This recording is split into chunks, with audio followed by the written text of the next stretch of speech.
En la actualidad es el director de Estudios, Proyectos e Información de la OLADE, que es la Organización Latinoamericana de Energía, que es un organismo intergubernamental cuya misión precisamente es contribuir con la integración, el desarrollo sostenible y la seguridad energética en la región. Con nosotros el doctor Andrés Shushny.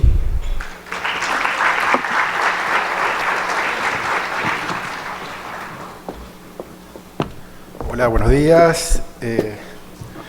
Muchas gracias por la invitación, por la oportunidad de estar acá, de presentar un poco cuál es el estado, la situación en la que se encuentran las energías renovables en América Latina y el Caribe.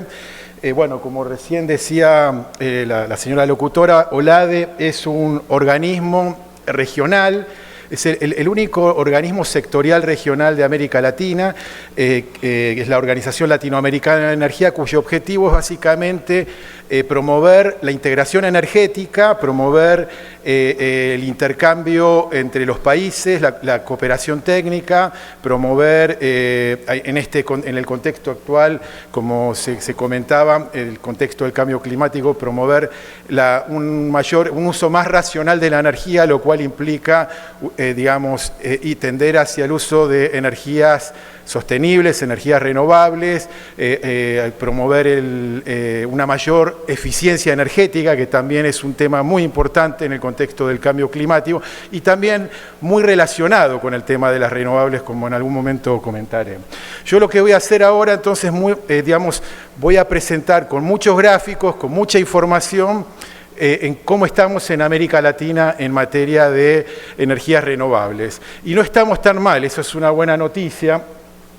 Tomando a toda la región, toda América Latina y el Caribe, Sudamérica, Mesoamérica, las islas del Caribe, vemos que si nos comparamos con el mundo, en relación a lo que es la oferta primaria de energía, nuestra oferta tiene un 28% de contenido renovable, mientras que el mundo, incluida América Latina como un todo, un 11%.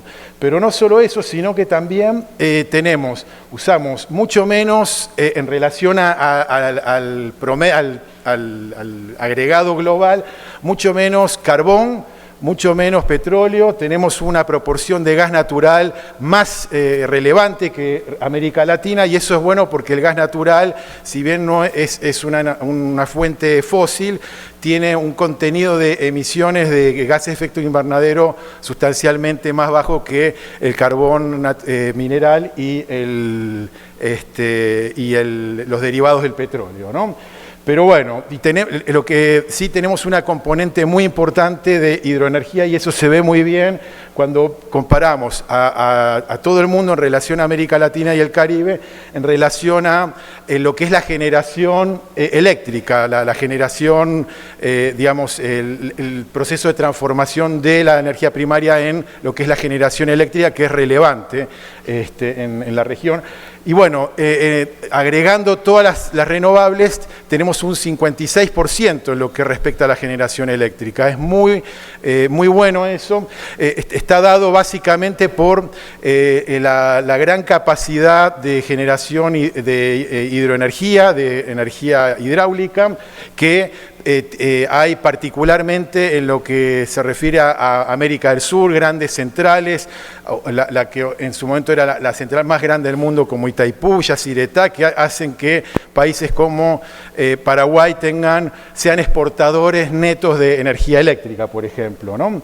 Y por otro lado tenemos una gran proporción de generación térmica, pero basada en el uso de biomasa, lo que nosotros llamamos generación térmica renovable, que si bien emite, el balance de emisiones es nulo, porque obviamente la fotosíntesis contribuye a compensar esas emisiones, ¿no?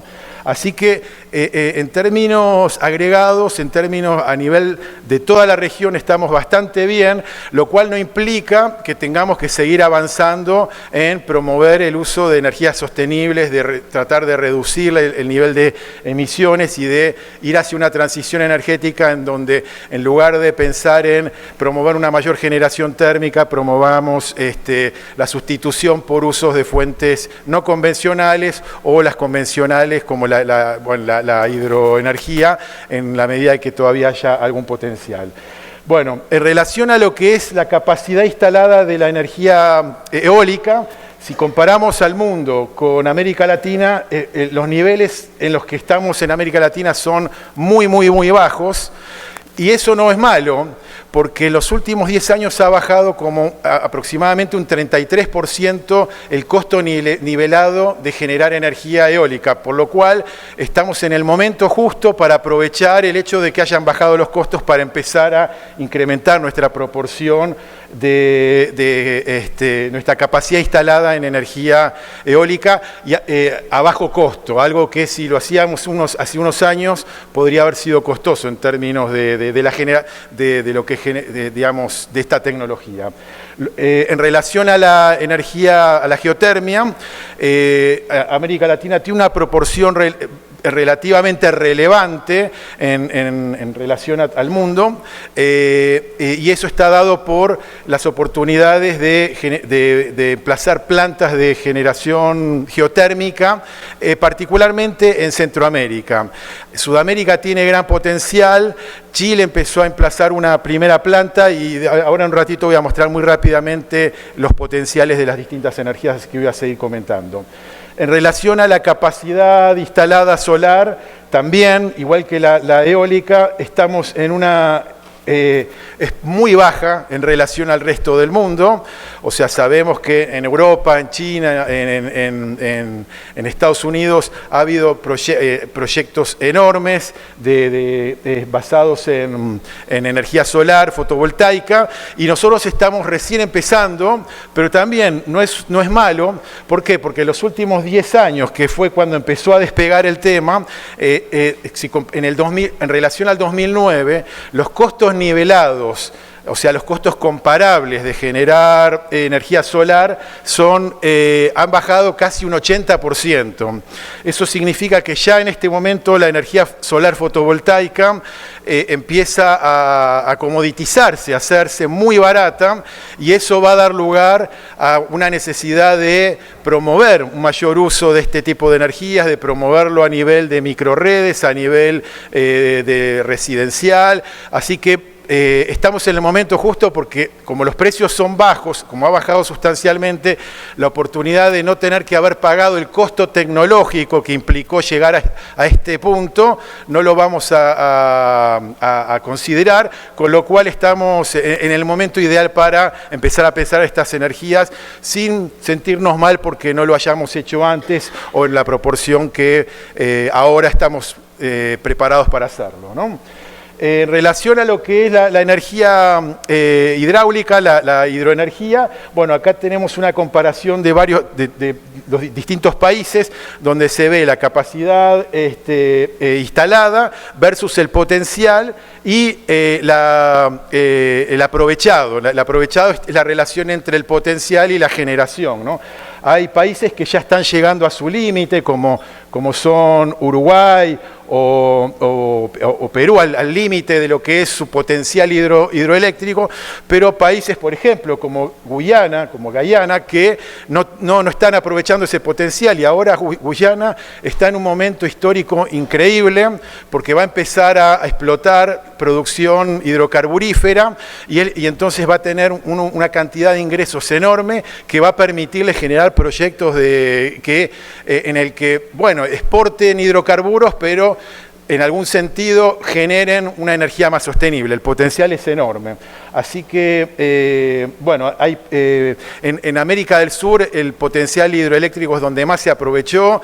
Brasil tiene una proporción enorme en la generación eléctrica de hidroenergía. Paraguay es del 100%, ya lo voy a mostrar en un ratito. Así que la hidroenergía todavía tiene algunas posibilidades. No así, bueno, en algunas islas del Caribe no está ese potencial por características geográficas, pero bueno, yo estoy dando un contexto más a nivel de toda la región. Después se va a hablar más en particular sobre el Caribe. En relación al potencial geotérmico, como decía, acá, bueno, Chile hace un año emplazó la primera planta geotérmica, la primera en Sudamérica. No había geotermia en Sudamérica, a pesar de ser parte del cinturón de fuego del Pacífico, de tener volcanes. Bueno, Chile lo empezó a hacer, Perú tiene un enorme potencial, lo mismo que Ecuador, y en el caso de Centroamérica, si bien hay bastantes plantas geotérmicas, todavía hay un gran potencial por desarrollar, así que ahí también es donde se puede aprovechar, se puede trabajar y avanzar con inversiones en esta fuente, ¿no? Bueno, acá tenemos un gráfico donde se ven la capacidad instalada entre solar y eólica. Estamos, como se mostraba en el gráfico agregado de América Latina, esto es a nivel de países, recién empezando, ya se han generado proyectos, hay países como Chile, que están aprovechando el potencial de lo que se llama el Norte Grande, que es una de las zonas con mayor irradiancia solar del mundo, y se están generando proyectos no solo de fotovoltaica, sino de solar térmica concentrada. Así que hay un gran potencial. Estos gráficos quedan después para un análisis por país, ¿no? En relación a la evolución, de cómo ha evolucionado la generación, hay que considerar que de acá hacia adelante, al futuro, la proporción de la generación eléctrica en relación al resto de las fuentes, por ejemplo, el petróleo, los combustibles, va a aumentar la proporción. Se vienen tecnologías como el auto, la movilidad eléctrica, se viene un mayor uso en el sector residencial, mayor uso de electrodomésticos, estamos llegando a altos niveles de acceso en la energía, y no solo el acceso básico, sino en el uso de otro tipo de electrodomésticos, con lo cual la generación eléctrica va a ocupar un lugar más relevante en forma creciente. Y, digamos, viendo la evolución a nivel de subregiones y en forma agregada, obviamente la generación eléctrica está acompañando al crecimiento económico, a la evolución de la economía. Sin embargo, si nosotros vemos con las renovables, acá del lado izquierdo tenemos la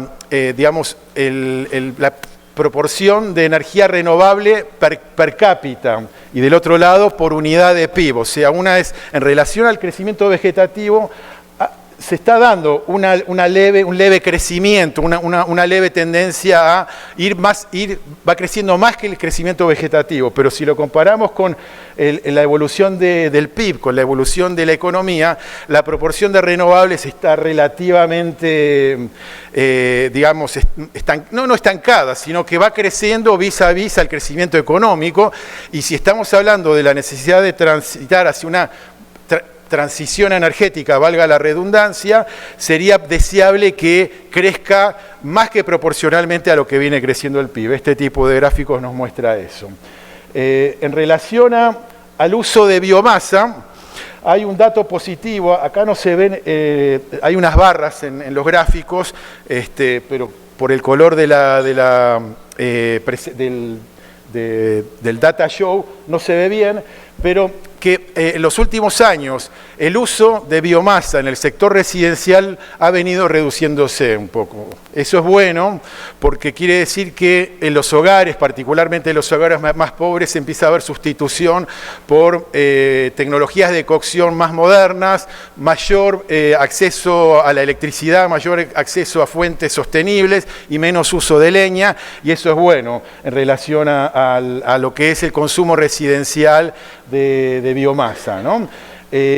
Por otro lado, en relación a la participación de la dendroenergía, o sea, de la biomasa, en lo que es la oferta renovable, está relativamente estable. O sea, yo creo que en los próximos años, si me animo a proyectar, como va a haber una mayor presencia de la eólica y de la fotovoltaica, la proporción de la biomasa en lo que es la oferta renovable va a reducirse en términos relativos, pero por ahora todavía, como no despega como estamos esperando estas dos tecnologías, solar y eólica, la proporción de biomasa es más o menos estable. ¿Qué es lo que ha venido pasando en los años recientes? Un poco ya lo vengo diciendo. Acá estamos viendo la relación cuál fue el aporte a nivel de cada subregión y de América Latina y el Caribe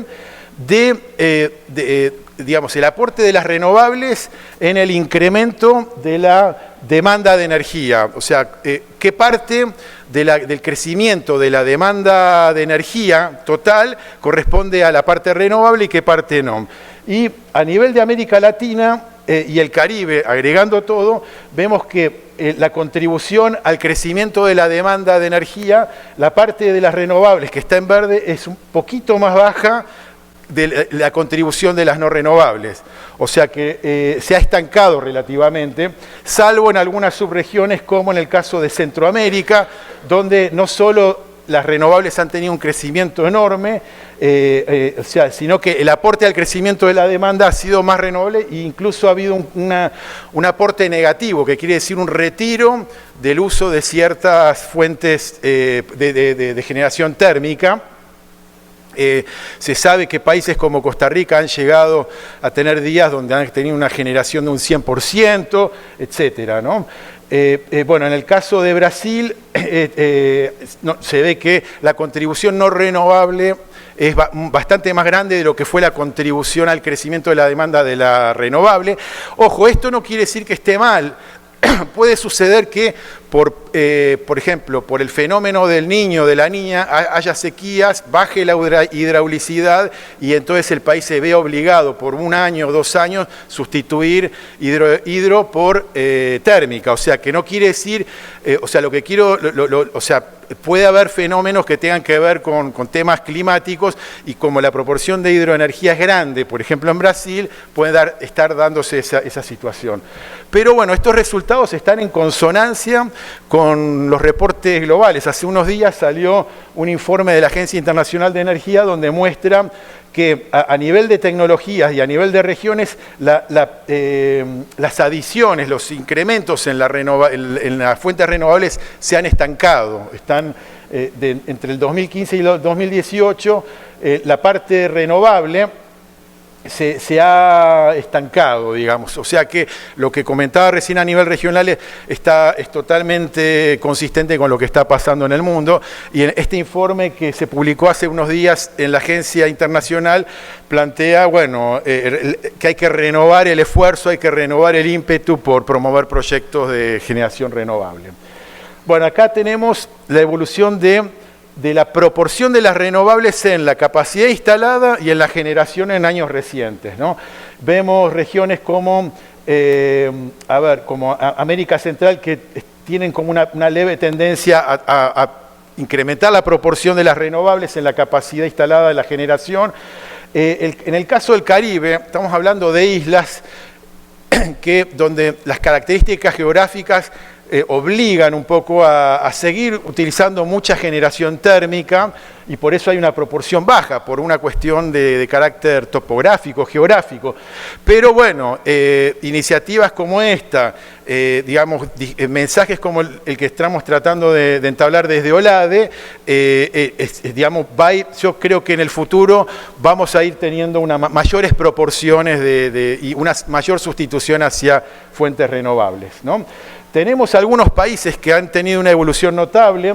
Bueno, como decía antes, Costa Rica, Uruguay ha hecho un gran esfuerzo también al sustituir generación térmica por eólica, ha generado unos sistemas de planificación que se acoplan muy bien a aprovechar las complementariedades. Hay que tener en cuenta que la fotovoltaica y la solar son fuentes intermitentes que no funcionan todo el tiempo. Entonces, ahí es la planificación del despacho para maximizar el uso de renovables es muy importante, esa planificación. No hay un control muy grande sobre la forma de generar el despacho. Y en ese sentido, Uruguay ha hecho un esfuerzo de planificación muy notable, ¿no?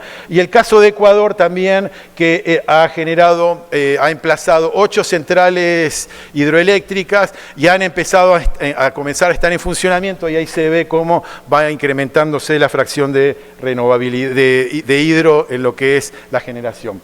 Algunos datos relación al futuro, ¿no? Acá en el panorama energético de América Latina y el Caribe, ahora voy a dejar unos links que hemos publicado, hemos hecho unos estudios prospectivos, hemos proyectado hasta el 2040 cómo va a ir evolucionando la matriz energética, ¿no? Una de las conclusiones, que ya la dije antes, es que la proporción de generación eléctrica en la oferta de energía total va a incrementarse en términos relativos, o sea, va a haber más electricidad y menos hidrocarburos, o si bien en el sector transporte la componente es importante, va a haber más consumo de electricidad, va a haber que generar más proyectos, etcétera. Y en términos de lo que es la generación, ¿cómo va a evolucionar al 2040? Bueno, ¿cuáles van a ser los drivers, los factores que van a mover el crecimiento de la oferta de electricidad, de la generación?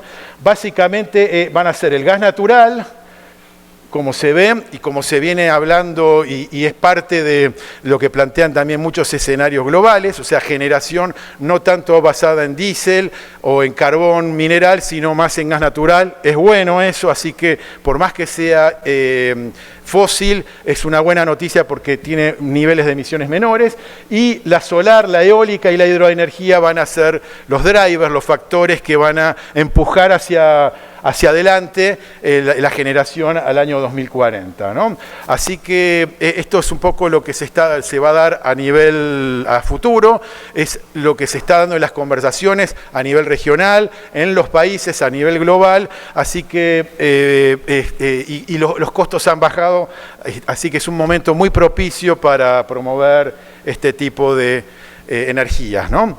Entonces, bueno, ¿cuáles son los drivers para generar una mayor promoción de las energías renovables, en particular de las no convencionales, como la solar y la eólica? Obviamente todo lo que se comentó en la presentación de Carlos, el Acuerdo de París, los NDCs, los compromisos, los objetivos nacionales de penetración son un factor importante, porque ya desde la cooperación internacional, desde las iniciativas públicas, desde el aprovechamiento a nivel privado, desde este tipo de eventos, se está empezando a promover este tipo de energías. Los grandes potenciales que hay en la geotermia en algunos países, en la hidro en algunos países, en la eólica y en la solar, también obviamente tenemos gran potencial de generación, así que eso es un driver. El factor fundamental, ya lo comenté, la baja en los costos nivelados. En los últimos 10 años la eólica bajó en los costos nivelados más de un 33%, más de un 80% en el caso de la solar. Se está comoditizando la solar y eso es una buena noticia. O sea, es bueno y es un factor de empuje de estas energías.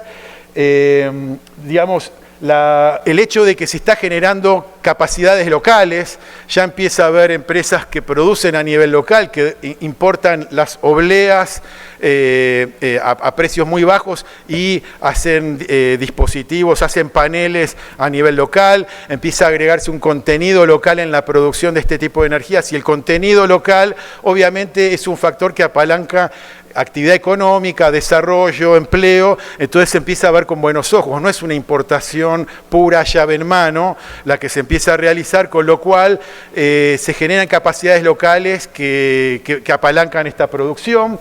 Bueno, el hecho de que se está facilitando líneas de financiamiento, líneas de crédito, el fondo verde, el Green Climate Fund, se empiezan a generar proyectos de gran envergadura, la banca multilateral, no solo a nivel del sector público, sino también en las ramas privadas, se empiezan a apalancar este tipo de proyectos y los ponen dentro de sus prioridades. El Banco Mundial, por ejemplo, hace un año ya anunció que no va a apoyar o financiar proyectos vinculados a energías fósiles. El BID aparece dentro de los bancos, de la banca multilateral, como el banco que más fondos ha provisto para apalancar proyectos de renovables en relación al resto del mundo, al resto de la banca de desarrollo, etcétera, ¿no?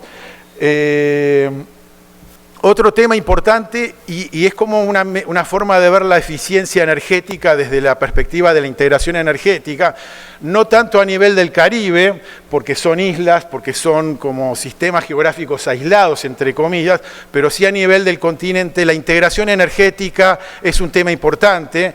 Los intercambios de electricidad, de energía entre países son importantes. Por ejemplo, el CIEPAC, el Sistema de Interconexión Eléctrica del Centroamérica, el CINEA, que es un proyecto que se está empezando a tratar de efectivizar, de llevar a la realidad. El CINEA es el Sistema de Interconexión de los países andinos, de América del Sur. Bueno, los intercambios eléctricos son una fuente también de aprovechamiento, porque ahí se puede ver aprovechar la complementariedad. Cuando hay mucho viento en un país y en otro no, pero a través de líneas de interconexión es posible generar intercambios no solo basados en el precio, en una visión de mercado interconectado, sino también basado en una visión ambiental. Bueno, entonces ver la eficiencia energética o el uso más racional desde la perspectiva de integración es algo que desde OLADE estamos tratando de promover, de trabajar y de colaborar con los países para promover ese tipo de cuestiones. Y bueno, ¿cuáles son las barreras? O sea, uno habla de los drivers, de los factores de impulso, las barreras. Por un lado, los riesgos macroeconómicos, obviamente, o sea, la inflación, la seguridad jurídica, el tema de que muchos proyectos se implementan o se evalúan y se realizan en dólares, por ejemplo, y digamos, las alteraciones en el tipo de cambio pueden afectar la naturaleza de los proyectos, pueden desalentar el planear este tipo de proyectos por los riesgos macroeconómicos. El hecho de que muchos países en América Latina tienen un sistema financiero poco profundo, donde no tienen grandes instrumentos, donde el financiamiento llega solo a grandes empresas, no a empresas medianas. Ahí es importante apalancar lo que se llaman las mesofinanzas, las finanzas no a nivel de grandes empresas, de grandes proyectos, sino de empresas de tamaño medio, de empresas que tengan su trayectoria, pero que el acceso al crédito les implica pagar costos de oportunidad, tasas de interés muy altas, porque no son empresas de gran tamaño. Trabajar en ese tema en una mayor profundidad del sector financiero, generar fondos fiduciarios, etcétera, son medidas como para apoyar el financiamiento. El tema de financiamiento es importante porque obviamente en eso se van los costos de los proyectos, se van la estimación de los costos. Riesgos en el sector energético. Bueno, ya se habló del tema de los subsidios a los combustibles.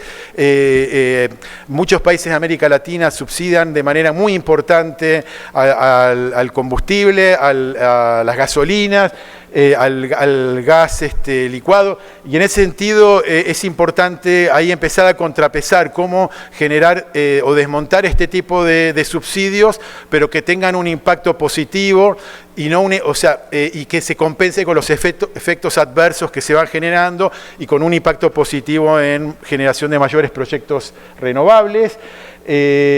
Digamos, otro de los riesgos, bueno, la vulnerabilidad climática. Se hablaba acá de los riesgos que tienen, bueno, los eventos extremos que están aumentando en frecuencia, particularmente en los países del Caribe, en Centroamérica. Entonces eso obviamente desalienta o hace pensar, bueno, incrementa los riesgos de generación de este tipo de proyectos. Así que bueno, son el conjunto de riesgos que se dan y algunas barreras técnicas que tienen que ver con la necesidad. No hay una infraestructura de la calidad en América Latina consolidada en lo que respecta, por ejemplo, a la energía fotovoltaica. O sea, no hay una infraestructura de la calidad, quiere decir mecanismos de normalización técnica, de certificación, de trazabilidad, que los equipos que se venden, que generan, o sea, un panel solar genera tantos kilowatts que eso esté certificado, que genere lo que, o sea, lo que dice sea lo que corresponde. Se está avanzando en lo que tiene que ver con el etiquetado de electrodomésticos, las etiquetas de eficiencia energética, pero también es necesario generar una infraestructura de la calidad en lo que tiene que ver con la energía fotovoltaica particularmente, que va a ser de un consumo más descentralizado, más a nivel de mercado de consumo. Bueno, la parte de capacitación, creo que acá es muy importante trabajar con la academia, generar carreras de formación técnica en la que se generen competencias como para tener técnicos que sepan instalar en el techo de un hogar, de una casa, de un hotel, de un hospital, de una escuela, instalar equipos solares, equipos de generación descentralizada. Así que bueno, ya para terminar, acá les dejo hay un enlace donde se pueden acceder a todas las publicaciones recientes de OLADE y la más importante, la más reciente es la que comentaba, es el panorama energético de América Latina, donde está toda la información de todos los países miembros de OLADE de manera muy gráfica y tenemos unos capítulos de prospectiva a nivel regional en detalle y una prospectiva comparada donde tomamos análisis, digamos, las prospectivas hechas por la Agencia Internacional de Energía, por British Petroleum, por Equinor, que son empresas que también publican outlooks, informes de prospectiva, y en un solo contexto hemos colocado toda la comparativa, ver qué dice una institución en un panorama en relación a qué dice otro para ver las tendencias más robustas. Así que, bueno, dicho esto, les agradezco mucho y estoy a disposición para las preguntas. Vamos a ver, por favor, yo sé que estamos contra el tiempo, pero si hay alguna pregunta puntual para el señor Chushney, aprovechemos a alguien si quieren levantar la mano, porque no todos los días tenemos a estos especialistas aquí con nosotros. Yo sé que también tenemos el espacio del receso y también tenemos el almuerzo para compartir con ellos. ¿Nadie se anima en este momento? Muchísimas gracias, Andrés.